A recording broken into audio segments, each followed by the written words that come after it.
Okay, we're going to start a prayer for beginning study today. Sutra Yoga Bhajan Takshi Hidaya Shirishaya Guru Nam Guru Dev Nama. Homage to you, the creator of the sutras, the expositor of the Yoga Sutras, son of Takshi, eternal serpent-like energy, the teacher of teachers. It's classical in Indian philosophy. Whenever you start a study or whenever you read a scripture, it always starts by paying homage to the lineage of the teacher.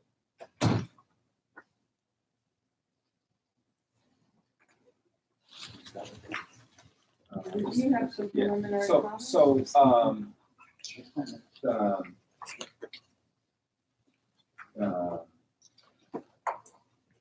Thing we wanted for you to understand is, again, people say, is this a book club? This is not a book club. This is something to help you with your spiritual practice. That's the sole reason for the existence of this study group. Okay? Truth told, some of you will fall by the wayside, whatever, but the goal is to help you with meditation practice. The thing as you read and study is to bring questions about what you read, and we'll discuss those things. It's meant to be a lot didactic, but again, your interaction is going to be good because again, it's for your practice. We have had the good fortune of studying with one of the people who I don't know how many familiar with David Frawley, the pundit that he is. We've had the good fortune of studying with someone that David Frawley considers the foremost authority on the Yoga Sutras in the world until his demise a couple of years ago. And so that's my wife said I'd shoot off the corner of it. This is part of one. You have How to Know God. So this is the first chapter of the book. And the order for reading that we suggest is read How to Know God first. If you're in teacher training or you read it on your own, you might want to do it. Then go on to Aranya's Yoga Philosophy of Patanjali, and that'll give you much more depth of understanding. And then you might be ready to tackle it. The author himself told us once, I don't understand some of the things he wrote in the book. So it'll take a lot of time going through it. So it's pretty profound. It's based in for those of you who've been in teacher training, at least teacher training here. It's based in one of the 7 systems of classical Indian philosophy. 6 systems, one that you the philosophy that is actually considered the philosophy of Samkhya, and then yoga. Yoga is the practice of the philosophy. So actually, the sutras is kind of called the tradition, Tri-Yoga Shastra. So it's the stuff that you practice from the philosophy that you read. And so the philosophy throughout is based in Samkhya. And Samkhya, okay, so if you look up there, the SAM, Sam, there's two words. And Sanskritists love to do this. They'll take a word like this and they'll break it down and talk to you. When you break this word down and talk to you for, I'm not lying. He talked to you for a week about this. That's the meaning of the word. Yeah, the meaning of the word. And then what happens is that they'll talk and you're sitting and you read the sit. Okay. You read the sit, and then as soon as you kind of do this, a couple of you kind of do this, then the teacher will kind of go, oh, well, you're tired of you, and go away. You know? But as long as you sit there, and the control correct still, then they would talk and talk and talk and talk. So In any case, sam means complete. So the Sankhya is the prefix means complete. And kya means the enumeration or declaration. Actually, in Hindi, the word Samkhya means to count, or giving a number of, okay? So Samkhya is the enumeration of categories, which you have this Tattva Samasa sutras that we gave you, and it's an enumeration. Okay? So the thing about this practice of yoga, okay, we're here with different opinions about what yoga is. By the time we're done, in the first couple of weeks and even today, you're going to go, well, okay, yoga is not what I was thinking it was, yoga is something else. At least from the perspective of a dhyana yogi and a hatha yogi. Okay? If you're a hatha yogi, you're going to go in here being a dhyana, so meditation.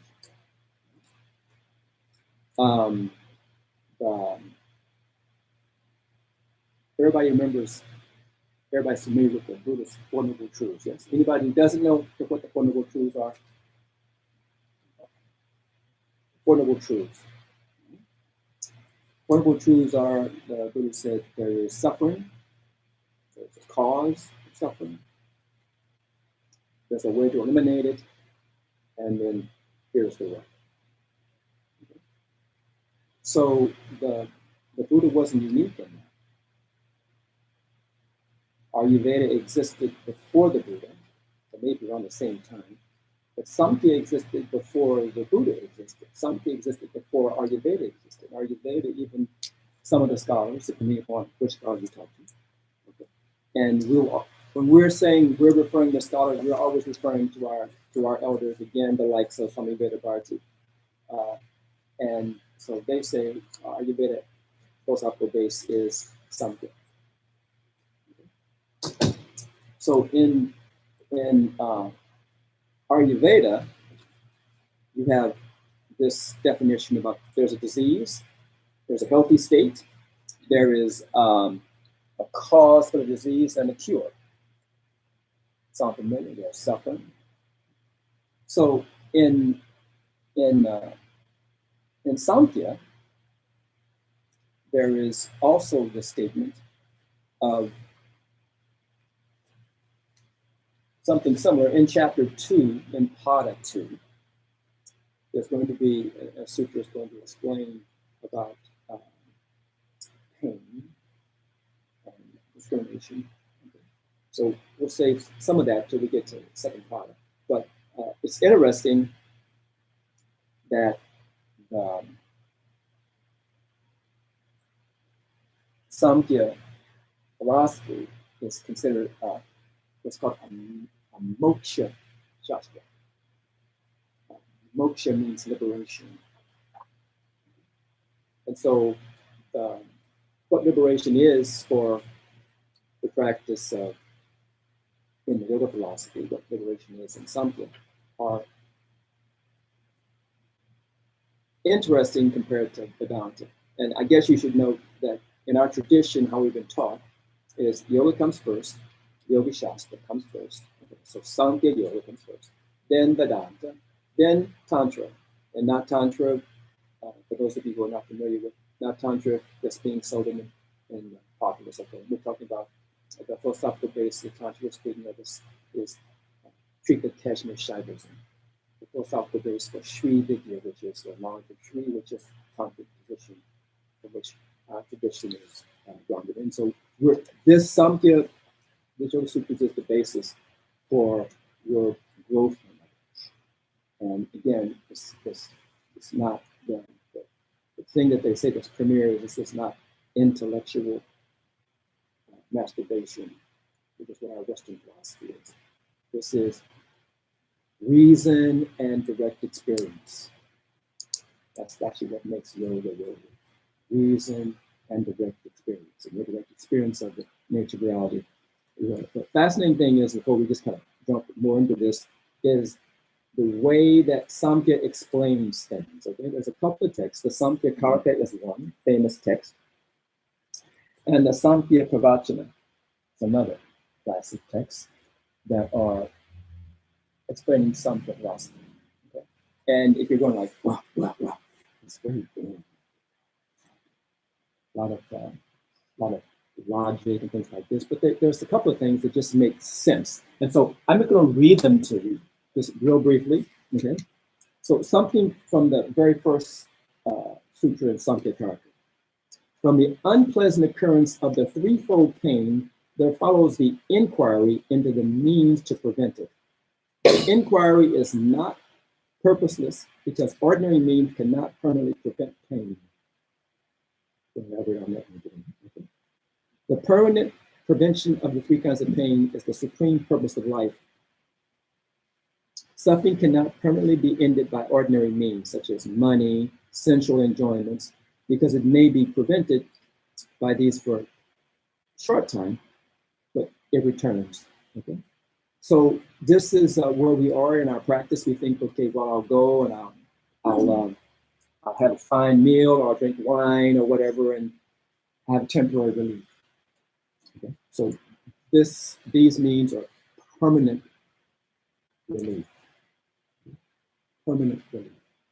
So the thing is everybody has their sheet that has the evolutes. Can you look on, Miss Nancy? And you have your. If we don't have any more copies, so not everyone was here when I said this, so I'll just repeat it. It says, be on the lookout for emails from Megan before group, because if there's any updates or handouts, that'll be our way of communicating. And if you're not getting them, find me, so that we can figure out why that's not happening. You want to give them your phone number? Just in case they don't Sure. have it? Sure. I mean, you can always Or you email us at all right. ipycdirectors@gmail.com, and then if you need, if you're not on email often, you can text or call me at 317-938-4047. And make myself available. Okay, go ahead. So by way of accident and on purpose, you're going to learn some Sanskrit.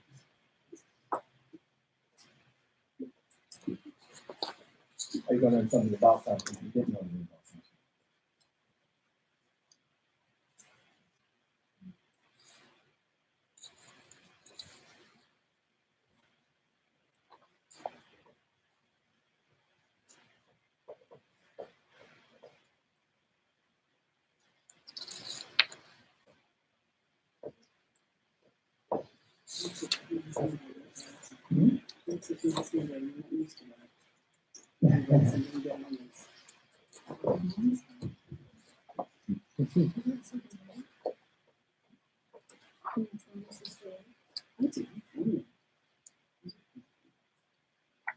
She's different than Andy. Very different than mom. Okay, so as we go along here, this is what some events has taught us about this comparison of the Buddha's Four Noble Truths and the paradigm in Ayurveda, and here is the way that the Samkhya is explaining moksha shastra. Okay, so there's Heya. So everybody say Heya. Heya. There's Hana. There's Heya Hetu. And there's Hana Upaya. That's actually an A, sorry. So there is the avoidable, so that's the disease, if you will, okay, or the suffering. Okay. There is the avoidance, how to do it. Okay. There is the cause of the avoidable, and the means. So this is the way the Moksha Shastra explains this, and this is how, if we're thinking about what I just read to you about we search out ways to temporarily, well, I'll do this, and then I'll do this, and I'll do this, get me by, but then we come back and we're still in suffering. So our mission is to understand this, which is what the these categories are helping us to reason about what it is we're studying, and then again, your direct experience in your practice overrides this. This is just something to point you, as in you've never seen these and been pointed this way before, and now you see it. And there are illusions, especially in the classical text, about Vedanta. And we were taught by Swami Veda, don't mix the philosophies up, but then they really are. They're mixed in having no God, and having no God, they're at Vedanta terms, even though it's really truthful. So we'll explain that as we go on. And even in the Aranya book, for the knowing eye, you read along, and Aranya was someone who Swami Veda lauded. He was a yogi, plain and simple. He lived a very peculiar life. By the time he was done with life, he had walled himself off in a cell, and they passed him food through the cell, and he lived like a Carthusian.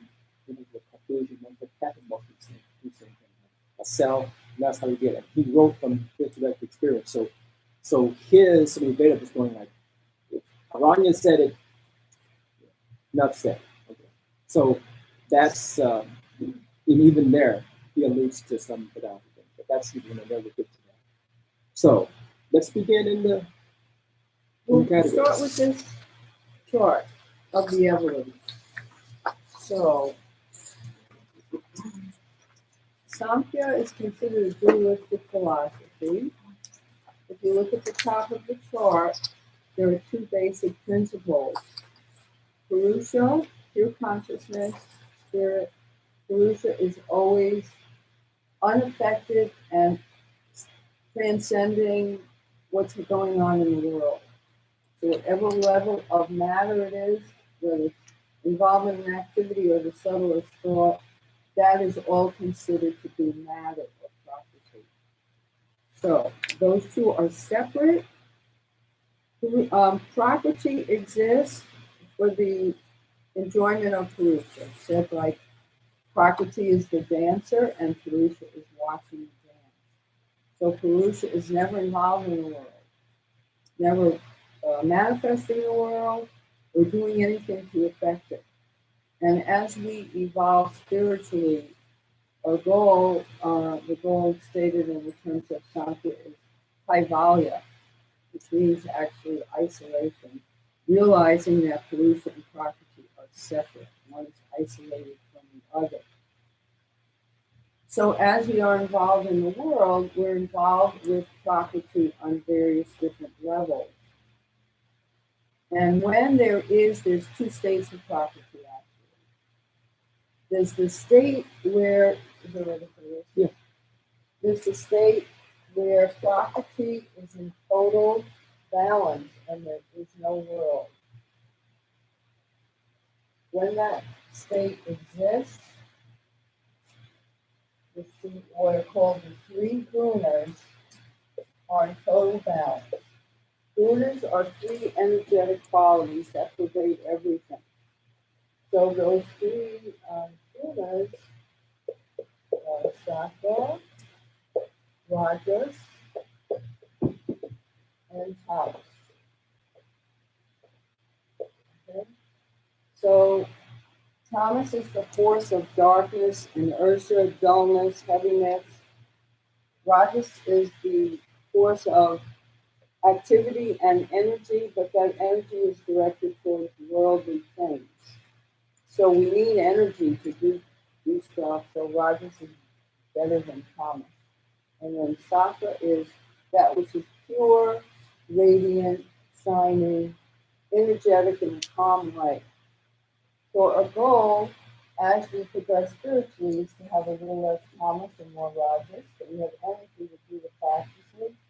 And and then to convert that energy from a worldly direction to a more spiritual direction. Now, it's not that Thomas and Rogers are bad. We need all three of them. If we didn't have Thomas, we wouldn't have any stability. We'd be off in space, airheaded in space and that kind of thing. And if we didn't have Rogers, then we wouldn't have the fire to do anything or the passion. So we want Thomas and Rogers to be in service of Sattva to help us achieve our goal. So, and in the state where there's no world, where there's nothing manifest, Sattva, Rogers, and Thomas are in total equilibrium. And when they come out of equilibrium, that is when manifestation will start. So Prakriti then has two states, the state of being in equilibrium and the state of being out of equilibrium.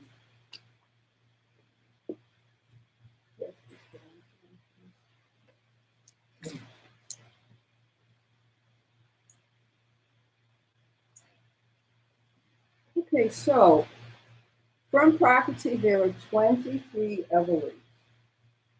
And this is how the universe forms from the subtlemost to the grossest level of reality. Mahat is considered the first evolute. Mahat is the cosmic level of discrimination and when it's turned inward of intuition. At the individual level, it's called Buddhi. So the word Buddhism comes from Buddhi. The So, root of the word. right, the root of the word. Okay. So Mahat is that power of the intellect. Intellect, not meaning intellect with book learning, I could get an A in this class, rather for understanding the nature of reality. And from Mahat, the next evolute is Ahamkara, and Ahamkara is a sense of ego or I-ness. So we see ourselves as separate from everything else, where in reality there's just one undifferentiated consciousness. But from this perspective, in our worldly life, we see ourselves as separate, which causes all kinds of problems. So from Ahamkara then, we have these three gunas, Sattva, Rajas, and Tamas.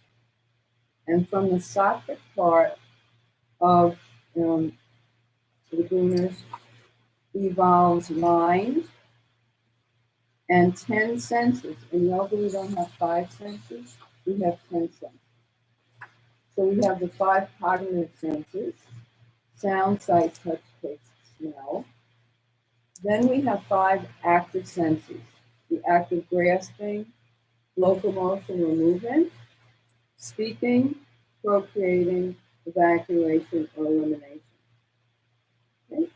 Then from the tamasic part, we have 5 subtle elements called tanmatras that hold potency for smell, tasting, seeing, touching, hearing, and 5 gross elements, earth, water, fire, air, and ether.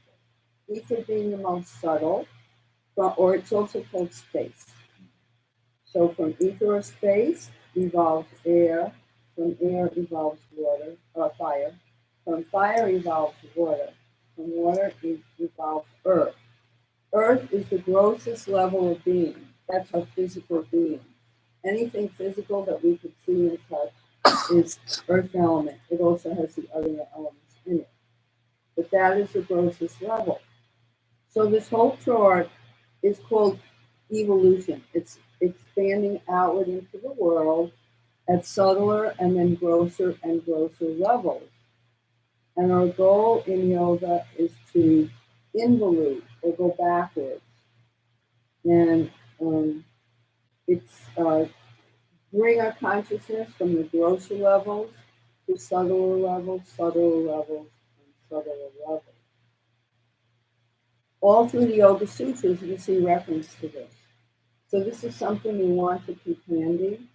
And when we go over the Tattva Sutras, which are kind of a summary of the basic tenets of Sankhya philosophy, you want to have this right next to it because the terms will be very unfamiliar, and you want to keep going back to it over and over and over and over until it starts getting familiar and a little bit more comfortable. And trust me, this is the first time you've heard this, but it's not the first time you've heard this. This is the 9/11th time that I've heard this, and it only starts making sense after the 9/11 minus one time. I mean, I'm serious. Like, you look, like, how does this make sense? How is this relating to my practice? Charles, you and Carl are saying this is helping my practice. How is knowing this and this bizarre arrangement of things, how does it relate to my practice? And then as you do your practice, you start seeing the subtleties, and it makes all the sense in the world. So now it's, again, this reason your practice is going to help you make it concrete. Okay? When you read scripture, Yoga Sutras are in scripture, you read it at the level where you're at. So if you're a regular meditator, you're reading it, and initially it's heavy stuff. But as you practice more, then you start to go, oh, now I get it. The message goes way beyond just intellectualizing. It's keys to deepening your practice. So as you progress and reread the text, things that you didn't understand will start to make total sense, and things that you understood at an intellectual level, but you thought, well, what do I need to know that for? You go, oh, now I understand why that's important. So that's why it helps to keep reading and reading. Yeah. So is Purusha and Brahman the same thing? They're from different systems, but they're yeah. Is that you? Yeah. All right, I'll let him cover it when we get to that. We'll get to Well, that. it was just above it. So I was like, But they both have to do with pure consciousness, the highest level, with what that word finds. And like in some books it says. let's see, yoga, Samkhya yoga, Vedanta, Tantra. Okay. When you look at all three of them, they all three have a different opinion about what Brahman and Purusha are. So you can get into a whole philosophical discussion. And right now, it's like, okay, Purusha is the premier thing. Okay. So for the first party number, that's the question. For this side. So, you understand? But see, her questions are always more advanced. Than I know. What I'm saying Say, is, more than a yeah, week yeah, of explanation. Yeah. So it's for now you can consider them the same, but they're not. And one thing Swami Veda said often was, don't mix philosophies. Each one is a system of understanding the world and our goal. And if you try to mix them, it gets very confusing because the paradigm is different. You could see it somewhere. It's also beautiful how all of our questions get answered but not answered at the same time. I know. Hey, how are you? No? Sorry, Oh, no. could it be seen as sort of like these different realizations of reality?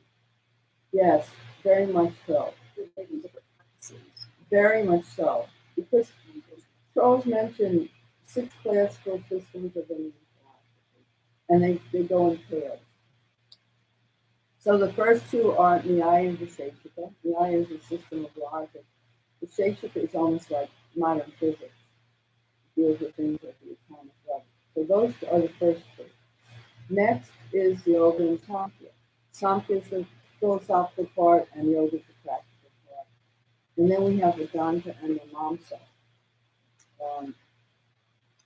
That's a non-dualistic philosophy. Vedanta and Mimamsa is a practical application of it. And then outside of that, Charles mentioned Buddhism. It's not a classical system, but it's grouped with those 6. And then we have Tantra, which is considered the highest. It's not a classical system. And there's another system that's not classical at the end before Nyaya and Vaisheshika, Charaka. And that philosophy is eat, drink, and be merry because I'm only living now. So that's also a system of Indian philosophy. So each of them kind of brings us to a higher level, which is why Charles said we start with yoga to get the foundation. If you read Vedanta and you haven't studied yoga, it doesn't make much sense. Then you could go on to Vedanta. When you have the principles of Vedanta, then Tantra makes a lot more sense. So yeah, we're growing in our understanding. So each philosophical system leads us to a certain point. So everybody's familiar with Eckhart Tolle, yes? Most of us. So Eckhart Tolle is basically someone who his previous good karma is a non-dual Vedanta, or a monist Kashmir Shaivite. So the thing is that most of us, our previous life karma has not produced a situation for us so that we could be at Eckhart Tolle, or in the case of the tradition, of Ramana Maharishi. You can hear more about him. So just somebody who comes, I'm like, or Ananda Mama. They show up, I'm like, I'm here, what's it up? You know, most of us are like, duh. So the important thing is that these things are step by step, and so we're going. This is this step, and you build on it, and so we can go on. To endure, you put this cover. Okay, so now let's go to these 4 sheets that we have, Prakasanasa Sutras. And keep this chart next to you so you can still see it. Because you will have to keep going back until it starts to make sense. So now, this is kind of summary and some of the basic tenets of Samkhya. And Charles also mentioned Samkhya Karka. Karka means a commentary. So when you read these verses or sutras, it's hard to understand them because they were written by sages in a high state of consciousness, not in our state of consciousness, and sometimes we don't know what they're talking about. So people translated and then commented on them. So there would be a sage who wrote a scripture, and then there would be another, the student of that sage perhaps, who wrote a commentary on that scripture so people can understand what the heck the person was talking Here's the about. commentary for And that's part. this. No, this is not this. This is the Samkhya philosophy.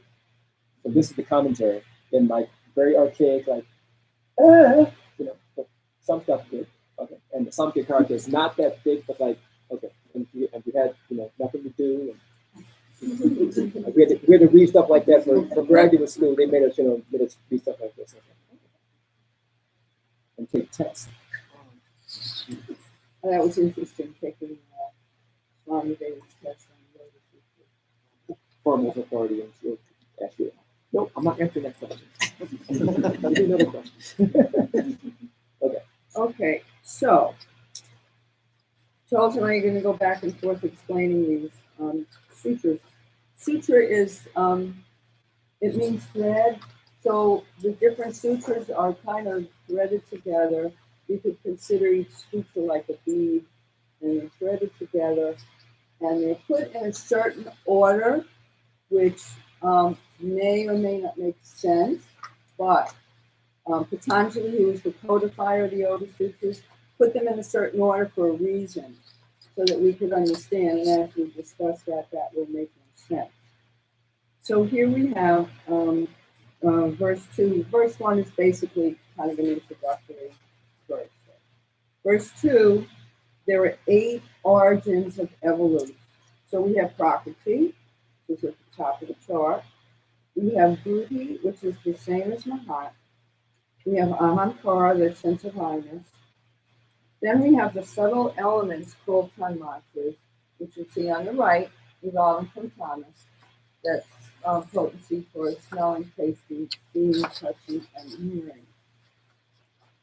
And these, from Prakriti, we have the 7 other principles.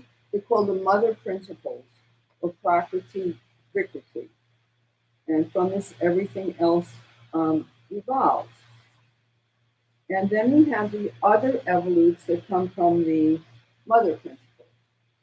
So then we have our 16 other evolutes. So if you look on the Sattva on the left-hand side, you see 11 senses. Why do I say 11 when it's 5 cognitive and 5 active? Because mind is considered a sense.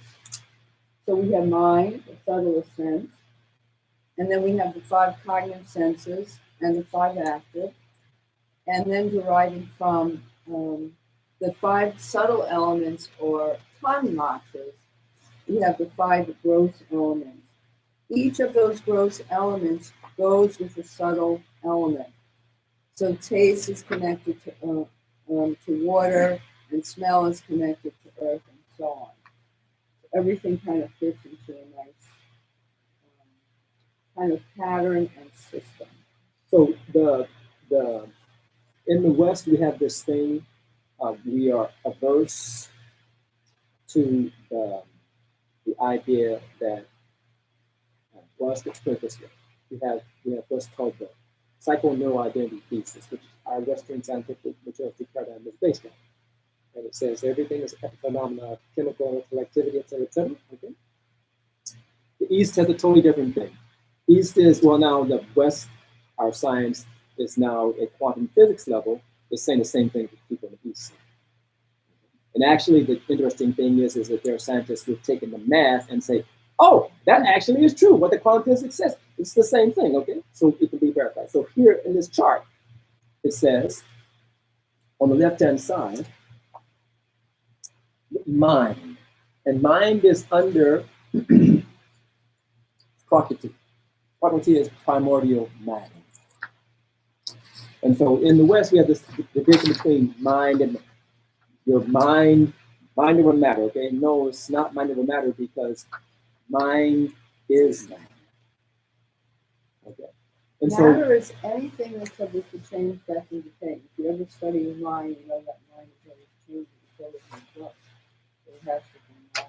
And so if we think about this from the perspective of the healing paradigms, health, again, this thing, the big debate in healing is the mind, body, mind don't, so we give you something and there's no connection. Well, this philosophy in your practice says, no, that's incorrect. Your mind is matter. The body and the mind are the same thing. And understanding that practice-wise, you can then work with your health. Which is why Ayurveda is considered the sister science of yoga. You cannot separate the body from the mind. So if you try to meditate and you're sick, you're not going to have very good practice. So working with the body is really essential for working with the mind. Yeah, that'll be addressed from the sutras. So number 4, Purusha. Okay, so your thing, Purusha is at this level. Purusha is the exact same thing at this level as Brahman. But when you move away from this philosophical stance, then it's totally different. This ends up being a minor thing. And if you think about this too, this we think we can take as our individuality, which is why there's a little smiley face down there. Okay, we took on this form and we manifested ourselves through our past karmas. And so this representing the individual, but then there's something higher. And so this Purusha gets to be interesting when you think about Samkhya. Okay? So for those of you, obviously, who are familiar with Buddha's one of the truths, then you know something a little bit about Buddhism. Did the Buddha believe in God?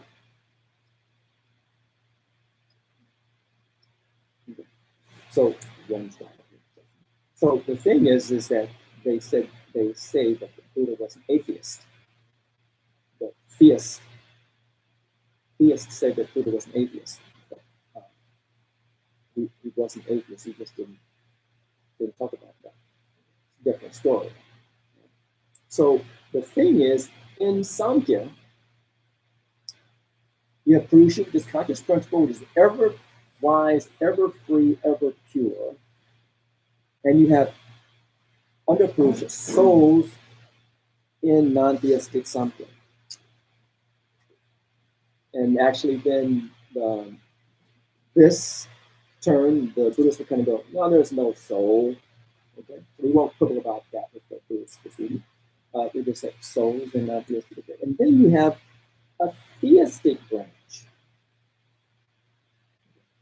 So you have two schools of thought in Samkhya. One says there ain't no God, or or what like the Buddha said. Well, you quibble about that, but it's important. Be happy first, and then ask the question. So there's that, and then there's the part that says there is a God for sure, and yoga, Sankhya yoga is one that subscribes to there being a God. Okay? So there's two different versions of this Purusha. There's Purushas, and then there's Purushas and God, or in the terms of Samkhya, there's Purusha and Ishvara. Yes. So is the first one saying that there's not a God because they're saying that everything is the same, like everything is pure consciousness? So no, it's saying what the Buddha said. The Buddha said there is the way to resolve it. Here is the way. I verified it. I didn't rely on God. I relied on practice and what in the Tibetan Buddhists would say, calming the mind, discerning the will. That's the same thing as we said in Sankhya Yoga. So that's it. Now, if there's a God up there, he or she is up there, cool, but I did not rely on them. Okay? So that's what that's saying. So there's souls in non-theistic. So Buddha's going like, yeah, you don't need that. You don't just subscribe to the idea of God. Now, see, the thing is if you are a theist, then you're going to kind of be happy that those sutras says there is a God. Okay? Although, depending upon how your theism works, you might be averse to calling God Ishvara, but then that's the beginning of it, until you understand the meaning of the word Ishvara. So the second one is saying rely on God. The second one is saying not rely on. The second one is saying you still got to do what the Buddha said, but there's a God. Well, but there's also one path that's mentioned in the Yoga Sutras where you practice this devotion to God. So that's a possible path you could take, clearly stated in the Yoga Sutras. Well, I was only asking because you said that the Buddha was saying, I did this without relying on God. Right. So the opposite would be, I'm doing this while relying on God. Straight up. Yeah. So actually, in the Yoga Sutras, it gives you the option. And we'll discuss that more when we get along. You have the option. There's one whole path that is related to God, and the others are like. So it is what you said. It can go either way. The main thing is you're doing it. Yeah. You could be going in your head from now until doomsday, and nothing going anywhere. So you could subscribe to either of those, but sit and meditate. And the Buddha there's a problem about people discussing and arguing about God and still being unhappy. Get happy first, then ask the question. You only ask the person gets happy, but they don't ask the question.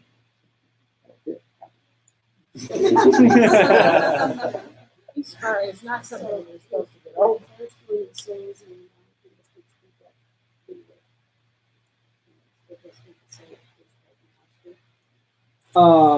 You could say it's agnostic, or again, they called the Buddha an atheist because he didn't talk about it. He says a worthless conversation.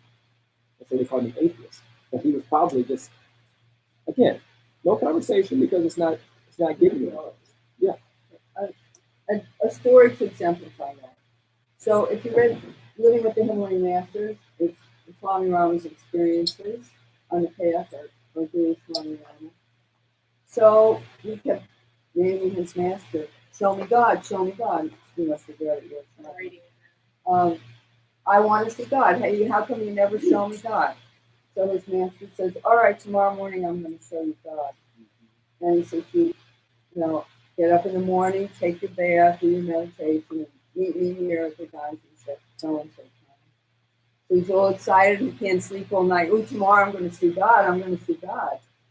So he meets with his master, and then his master says to him, all right, what kind of God do you want to see? That's the guy. We were with our guru in India before there was a student host there, and it was about the group wasn't any bigger than this. Which I was always amazed kind of going, wow, with this supremely fabulous, consummate yogi, and it's like only a few people. So you're right there close by, like close to us, and there was a lady, and she said, I want to see God. She said the same thing basically that he said to his master, and I'm kind of co-signing that, going like, yeah, okay.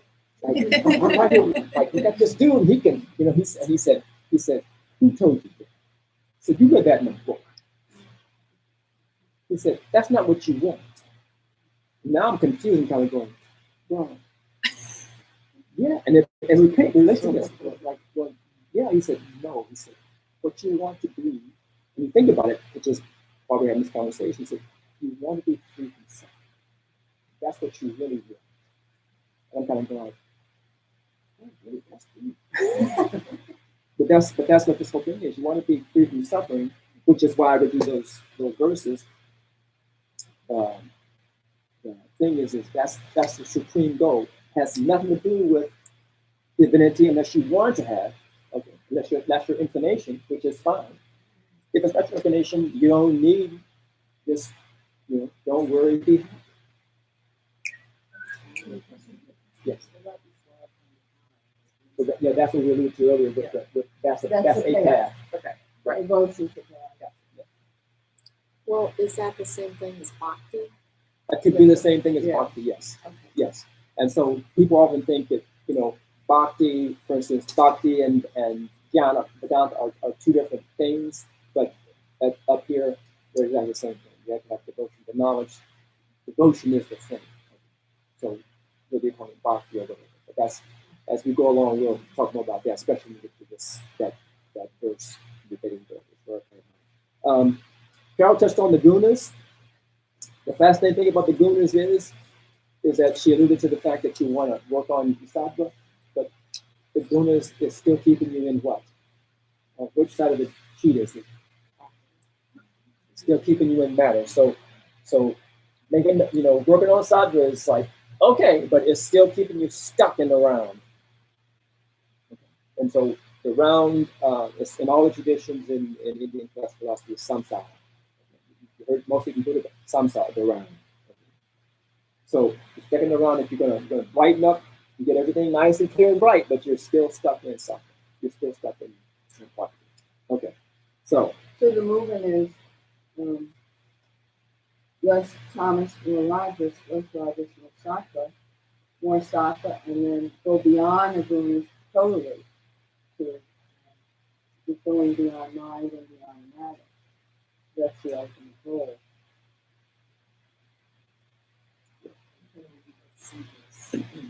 Right.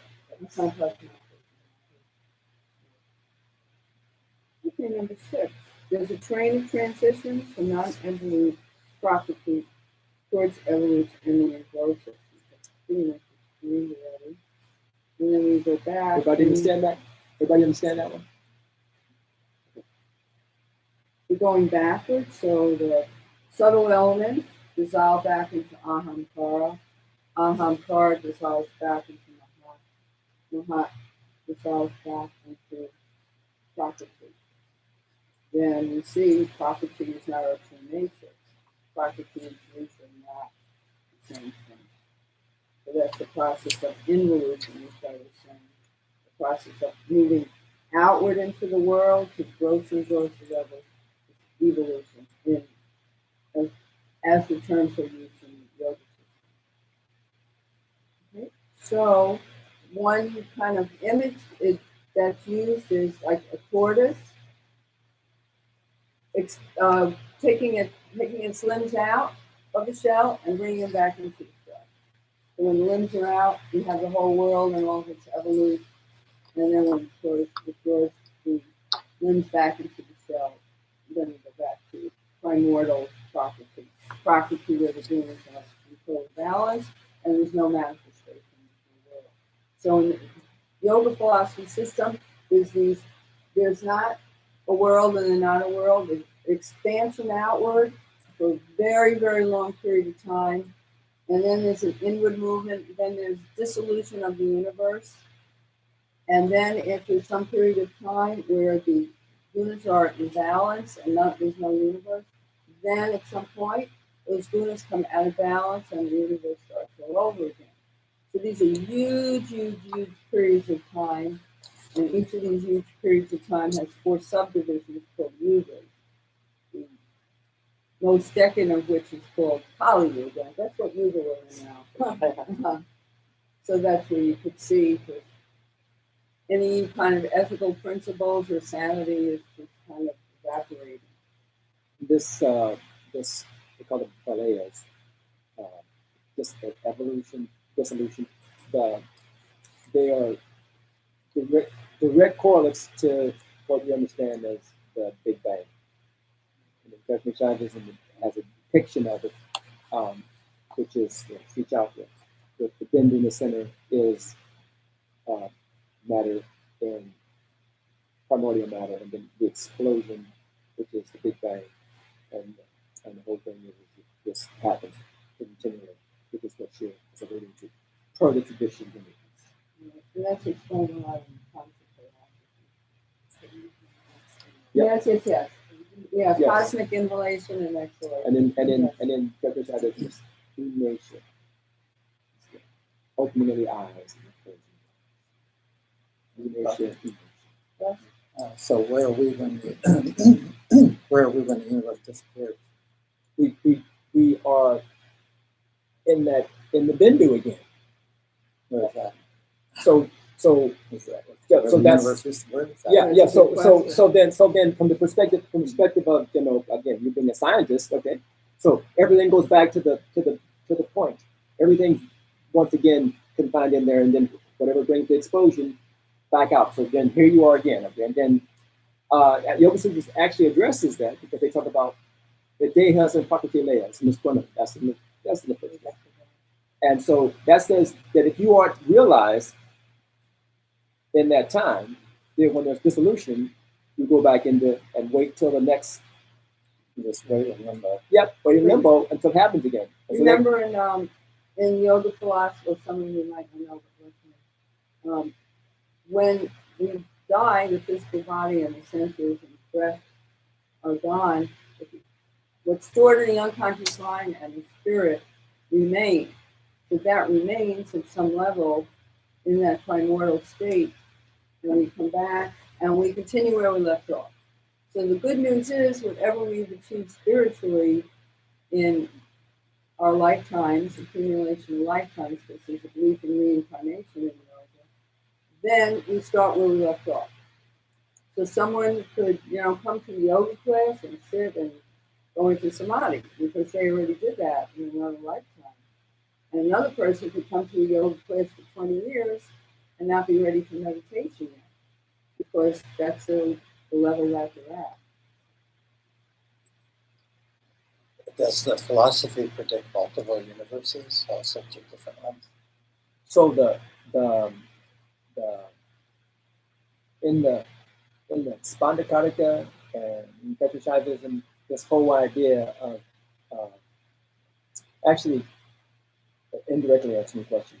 Bohm, who was one of the fathers of quantum physics, actually I tried to figure out why it was, how did he come to this understanding, because the Doctrine of Vibration, which is the Spandakarika, which is a Kashmir text, talks about that from the Big Bang came light and sound, or light and vibration. And so this idea of there being multiple universes, okay, parallel, which is what Green has posited, is like very interesting. And I'm wondering if in the text, because Bohm actually went, and I see that he studied the mystics, and he put the math to what he saw in the text, and he said, "Oh, this jives." Okay, so I'm not doubting multiple universes, because the emanation of the divine You see, I'm a theist. Well, both in Indian philosophy and in modern physics, you know, all these kind of mind-boggling concepts about multiple universes. Like two could be in the same space at the same time, but we're only aware of one of them. Or a person could live, one being could live in more than one universe at the same time. There's a story in a tantric text called the Chaturahasya. And it talks about a yogi who takes a man into a mountain, and in there is another universe. So this idea, this whole thing of multi-universes is not alien to the Eastern perspective. And when he comes back out of the mountain, which he thinks he's only there a couple of days, it's been 12,000 years. In Earth time, a different time frame. So it's kind of interesting. And you know, I posit that the math is eventually going to catch up and kind of go like, oh well, yeah. You know. Bohm says that all matter is congealed light, and that could be almost taken verbatim from tantric text. Okay.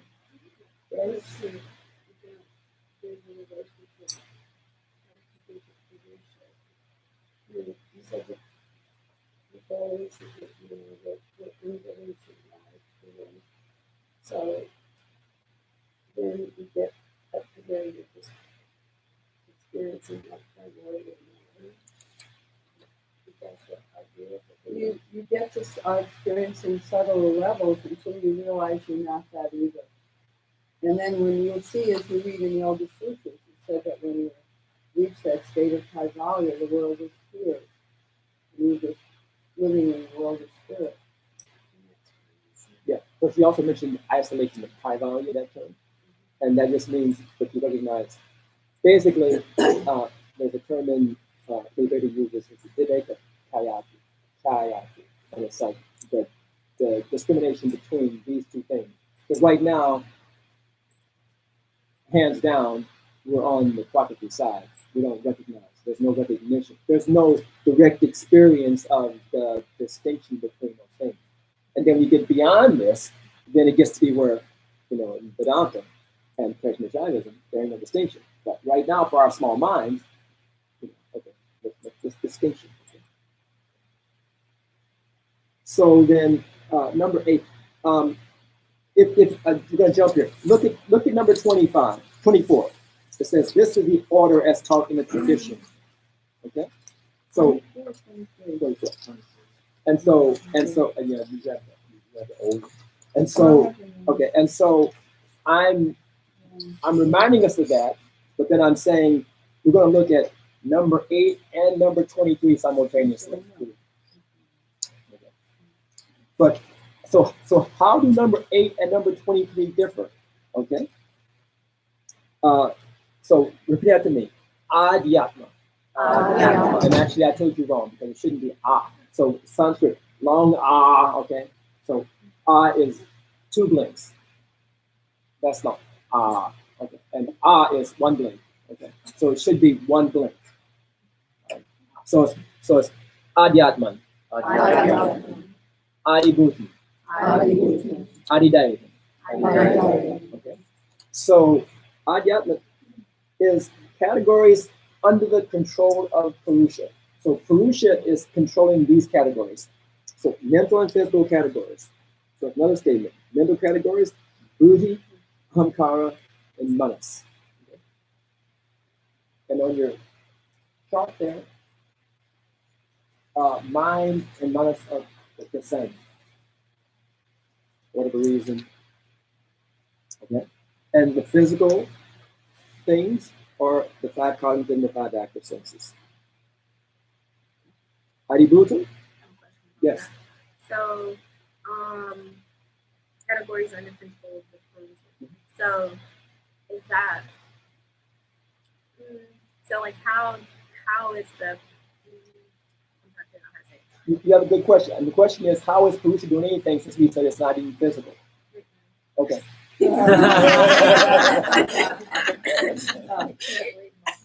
question is like, okay, so you think your mind is controlling your actions, but this is saying that pure conscious is controlling your actions. That's what it's alluding to. So it's saying that everything that's happening is supposed to happen. Yeah, but see, this again, I stuck my little thing in there because it doesn't make sense. All of this is on the property side. So how is Purusha controlling this? How is Purusha controlling the mental and physical activities? Is Purusha above Prakriti? Purusha is separate from property. Okay. So the thing is that in this delusion that we're in, that they're the same. Okay. We think we don't understand that there's this distinction. So in the delusion that we're in, where we think they're the same, then Purusha is controlling these things, but Purusha doesn't have any connection with them. Okay? But in the conglomeration of our lack of discrimination, our lack of Vedayika, okay, then we think Purusha is controlling these things. But Purusha is the thing that's watching everything. That's what I'm saying. I'm saying. So how is So it not controlling it? It's watching. Because there's so many things. Because as we go along the evidence, you're going to see Purusha Purusha is ever pure, ever free, untainted, doesn't do anything. Okay. So here, though, in the combination, in the confusion of, then it appears that this happens, but it doesn't happen. Adibhutam, that's your attributes of objects of experience. So objects of experience are intelligible, identifiable, thinkable. You hear them. So you see me. You see me, yes? I don't get the adiyat. Oh, well, like I said, these things, it's a whole for self-expression. You have, right now, you are bound up in Purusha property. You don't know the distinction between the two. You don't experientially know the distinction, okay? If you don't experientially know the distinction, then you could think that Purusha is controlling these things. This thing is, these sutras are talking to a person in bondage. And so your direct experience is not enough for you to know that Purusha experientially doesn't do any of this. She is just. Oh, so this is just like a level, and then whenever you level up, then you can learn information. Yeah. Better. Yeah, you can say that. Another way to understand it is there are 3 levels of suffering. The first, all right, go ahead. What about the fact that, like Purusha is the all-pervading consciousness? It's all pervading consciousness, but Purusha still doesn't do anything. Right. But I'm saying if you have the ability to discern that on an experience, in the body, but you're saying something. So actually, you're not going to experience Purusha in the body. Right. The body's not going to Right. Yeah. Right. I almost hate to ask this, but That's I'm okay. confused enough as this. But is it the Tao? Is there such thing as Tao? What's the word? The Tao. DATAO, Yeah. the Tao. Okay. Yeah. So the Tao could be the same thing. Yes, depending upon how you're meaning Tao. You mean the core reality kind of thing. Yeah. Yeah. Then If we try to label it, then it's no longer the Tao anyway. Yeah. So again, he said he was confused. Don't be disheartened that you're confused. I told you I have been over this with the best in the world, and they've been pouring it into my phone. He gives a story. He says, you have a bowl here. He's pouring stuff in the bowl, and there's a hole in it. And so only in recent years have I found something to plug the hole. Okay, which is my practice. Plug the hole. Oh, okay, that makes sense now. If I didn't make sense in previous 20 years. So learning bit by bit and really get doing your practice, that's what clears it up. Guaranteed, that's what I'm going to tell you. Guaranteed it will clear it up. And in the beginning, so the thing is, don't run away. Because like business, don't run away. Well, there's a lot of new terms and new concepts. So you just absorb a little at a time and slowly it pieces together and you kind of get the picture. But it's not going to happen in an hour and a half. I just read a thing. It said 90% of people fail to continue their practice because of terminology issues. Right. You don't so need she's- terminology to do practice. Well, Yeah. to continue their Yeah. seeking through Yeah. yoga. Yeah. They're Yeah. like, Which- oh, which there's is- so much terms I can't Yeah. understand. Which is the reason why we want a question, as I said, bring the questions because it should be clear. Because the thing is that we're not doing stuff because stuff isn't clear, and really it's really quite simple. Once you get past the stuff, it's really quite simple. You just do it, and it's like, okay, there you go. Now let's shoot. What is Bruce's function? His purpose? So that's going to be talked about here in these things. So let's not jump ahead. Okay, so Adibuddhism, okay, and so did you get this? So the attributes, objects of experience that can be identified. You can identify me, the guy sitting next to the curly haired lady, and all the waving his arms, etc. And then Adidaivam, relating to celestial and subtle worlds, conscious powers of nature, angelic beings, etc. Okay, depending upon angelic beings, might be dependent upon how you are with, theistic stuff or not. Okay, so these are things that are individual to us. Okay, inside us. All right, and then if we look at 23, which talks about the three kinds of suffering. Okay, and I read to you that your goal in life is really to avoid suffering, or not to avoid it, to eliminate suffering. Because the thing is that you cannot avoid it. It's not possible. You have one of these, okay? It ain't going no place till it goes away. It ain't going no place until its karma is done, okay? And so the thing is that there are these three ways that your body, mind complex experiences suffering, okay? And so the first one is, and here I did, because my computer don't have the Sanskrit font thing done properly. So if you see anything that's two vowels, it's not a mistake, it just means a long R. Adhyatmika, so it's correct. Adhyatmika. And then second one is Adibhautika. Adibhautika. Adibhautika. Adibhautika. Adidaivika. Adidaivika. So the first one, Adhyatmika, is interpersonal, to be cured by internal means. So you suffer because of stuff you do to yourself. Okay? And it gets passion, anger, attachment, fear, jealousy, depression. In Tantra, it talks about the way that we produce pain for ourselves and how negative emotions happen. Okay? So this is an early allusion to that. And so here's the antidotes for it. For passion is control. Okay, control. So here you are, you're burning with passion. Control, like, okay. Control, anger, compassion, attachment, self-analysis, and this attachment is going to play a big thing. Fear, wisdom about the nature of the evolution. Bobby used to say, I'll sip off and say Bob on occasion. That's what we taught our group when he got older, as we got older. He would say, you fear something, but when you examine it, the fear goes away. When you examine it, you see, okay, well, like the boogeyman in you see him, you're bedroom at night, you see somebody trying to put the light on, there's nobody there. Just you're imagining things. So, fear, wisdom about the nature of evolutes, jealousy, generosity, and magnanimity. Okay, so the interpersonal is mental and then physical.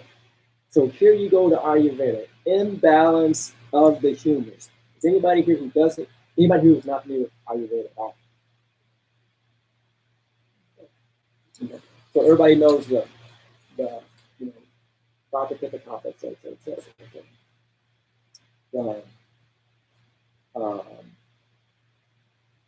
The thing is that we suffer from the physical part and actually the mental part, because even in Ayurveda there is a, for lack of a better word, a psychiatry. Okay. There's a mental we always think of Ayurveda as physical, doing these things, but there's a whole mental paradigm, a whole psychotherapeutic paradigm in Ayurveda. Okay. So the reason why, as is explained by the Vedas are Ayurvedic physicians, that's the Veda. They say we have errors of the intellect. So from the perspective of our sheet, errors in buddhi. You should note, we already said Mahatma Buddhi syndrome. Errors in buddhi are what make the problems why we get disease. Okay. And so that's mental and physical, and then the adibautika caused through agency of other beings. A dog bit you, mosquitoes biting you. I should try to figure out. I remember going when we at the ashram, we were there, and people bring this out of music here, and this beautiful place, just looking out, big expanse. I said, I'm going to sit here and meditate. Sitting and meditating.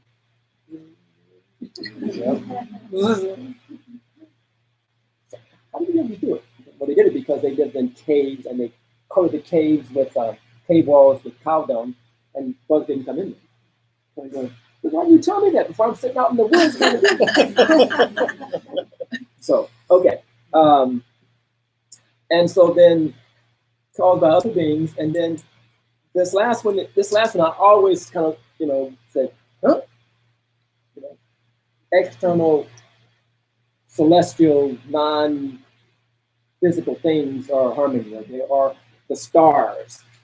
So this is suffering caused by the agency of natural forces and conscious powers of subtle world. So some natural forces. Yes. Right. Things go awry. Yeah. And so the fascinating thing is, as scientific as I look at this and say how logical this is, I'm kind of thinking, how you all tell me there's going to be something up there that's sitting down going like Zeus going like, no, I'm gonna yeah. Anyway, so 8 and 23 are related in that way. Okay. So 9, 5 activities of intelligence. Some ways we use our mind to help us, and some not to help us. So first is I must do this. That's an activity of buddhi. I do this. That's an activity of ahankara, sense of self. Then we have desire, which is activity of mind or manas, things that we want, cravings or inclinations, pleasure seeking, etc. And then we have indulgence of the cognitive senses, and then operations of the active senses. So all of these are pulling us towards and away from different things, making it harder to continually go inward. And every individual has certain attractions and certain aversions to the vasanas. Vasanas are mental grooves from let's say we eat a chocolate bar and we like it, so it creates a groove of pleasure. And we decide I want that chocolate bar again. It creates a groove, and the groove deepens and deepens and deepens. So it could be, of course, subtler things like, I like being known. So I do ABC, so people will pay attention to me, and I'll get famous and so on. So everyone has different inclinations, attractions, and aversions, most of which lead us away from the goal that we're trying to accomplish. So, Sutra, verse 10 goes into 5 causes and results of actions. Some of them are painful and some of them are pleasant. Whatever is pleasant, we are drawn towards. Whatever is painful, we have an aversion towards and we try to avoid it. So, one is resolution of mind, speech, and action. As we get clearer, mind, speech, and action work together. So whatever we're thinking, we speak that truth and we act according to that truth. But that's not always the case. So you can feel a certain way and say something different. Like a person really annoys us, but we act real friendly and speak to them, but we're not feeling it. There's a disconnect there. So as we get more congruent, the mind, action, and speech work together. And there's no disparity between them. Now, she gave you an example. That example is the one I hate the most because, like, you know, you really don't want to tell that person, like, you know, you're really a turd. You know, your mama told you to be nice again. Okay, so you kind of like, okay. So on another scale, just think about something. Just think about aligning those three things, and they're aligned all the time, so that your intention or even doing something good, they're all aligned, and then doing things and seeing how what you do, whatever it is, that those three things are aligned. If you're being really, really true to yourself, okay? And that's the way I like to refer to that. Other than the example, sometimes going, well, they really are not nice. But Mama said, okay, so not being nice. Well, the supreme principle in yoga is non-harming. So you don't say something truthful if it hurts a person. You figure out a skillful way to say it so it doesn't hurt their feelings. Or to leave. Yes, Yeah. hurt no one, help someone and hurt no one. Right. So then on the positive side, we have these inclinations towards faith, which we need to persevere in the path, to generosity, celibacy, which is in the yoga tradition is two paths, the path of the monk or Swami and the path of the householder. So celibacy for the Swami is abstaining from having sex, even thinking about it. But for the householder, it means regulating that urge in a balanced way so that we have one partner to go through life with.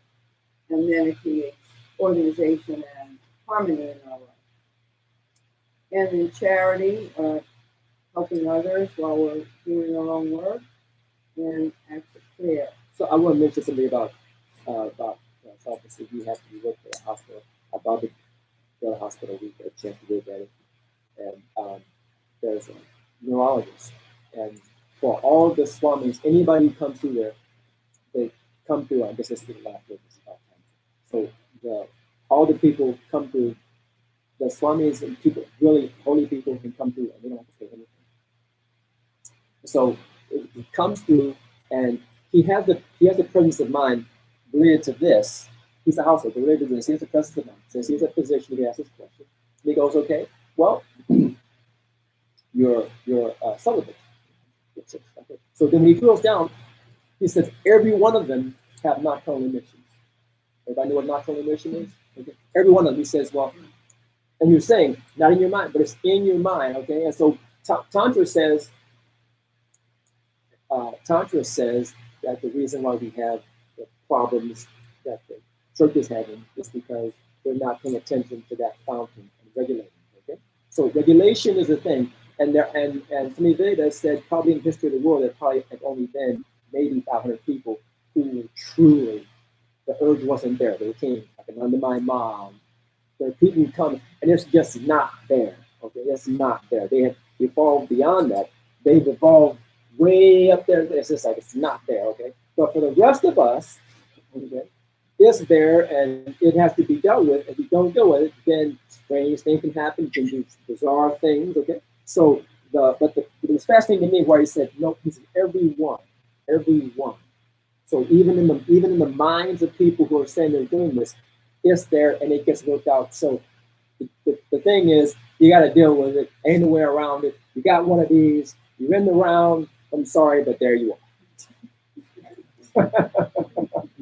There you are. All right, let's just finish this. Acts done with prayer or expectation of a pleasant result. So there's different levels of prayer. Swami used to refer to it as selfish prayer or selfless prayer. The selfish prayer is God, give me a bigger home, God, give me a wife, God, give me this and that. Or selfless prayer, God, lead me closer to you, lead me to my own self, etc. And then there's tendencies that block desire for knowledge. Interesting to us was people who said to us, oh, I'd really like to come to this group, but I can't. Oh, I'm just tied up on Friday night. So some people are not meant to be able to get past those blocks. and there's always a good reason, but they're never available. So it's just not their time. Desire to know matters relating to spirituality. So here, if you're here, you have that desire. You've been attending the center for 20 years, you have that desire, and you would want to hot yoga place or something else. So when we even have an interest in studying this, then we're blessed with that state of mind where we have a thirst for knowledge and a desire to go beyond the physical realm. And again, the most important thing is again, we're going through this because, again, alluding to the thing, this is how the tradition presents the information, and whether or not you digest it, because you're not going to digest it, whether or not you digest it, the thing is so you do your practice and let this stuff sink in, and this whole thing then makes sense. Okay, it makes sense for you experientially. Okay, and we weren't allowed to run away. There's a saying that one of my elder guru guys said, when you're initiated, said the guru is actually kicking and screaming from like. And so we're not allowed to run away. So the thing is that yes, this is, we didn't get to this thing, but this getting this and this is going to make more sense how things are presented by understanding the philosophical base. And we figured that this practice was better than trying to take you through, because this would have been really Thank you. Right. Good call. One time I was like, Charles, I need a book this. He's like, I can make you go broke. Yeah. Well, you proved that to be true. So No doubt, yeah. I was the book buyer for East West Books, a world-class bookstore. We were watching a movie, watching something on TV, and we said, who is it? So we took you to come into our store, because we had the best Buddhist Tantra in the entire city, which means we had the best Buddhist Tantra section in the world. And so I was the buyer for that store. And so in there someplace, there's about 9,000 or 10,000 people. I can get you broke if you want. For sure. So, okay, so next time we will start in verse 11. If you have Hatha Yoga Pradipika, you might want to review those 5 pranas in there. It gives a great explanation, but of course we'll go over it in class. 5 pranas. Yeah, we'll start with 11, verse 11. Go through this, and so I'd say reread this. You keep looking at the chart, and then start reading Chapter 1 or Chapter 1 in the Yoga Sutra. and if you Because we'll start working on that. and if you have read How to Know God already, because you were in teacher training or whatever, then your requirement is to read Part 1 in Ranya's book. Okay. If you've never read it, read the Yoga Sutras, you're reading How to Know God. If you've read it, then you got to read Ranya. All right, so you're reading How to 1, and the Yoga Sutras will explain this next time. There's 4 padas or chapters, and the first pada is called Samadhi Pada, and just start reading it. And so the first book I'll abbreviate is How to Know God. Several of you have read it because you were in teacher training. Wouldn't hurt to read it again. And then the next one is which we have in the bookstore now, both of them. If you want to buy either of those tonight, you can. Yoga Philosophy of Patanjali. Patanjali is the sage who codified the yoga practices.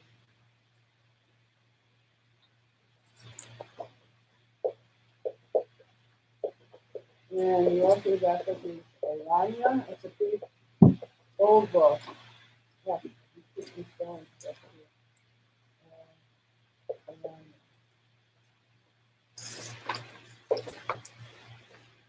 Okay, so this is first, this is second.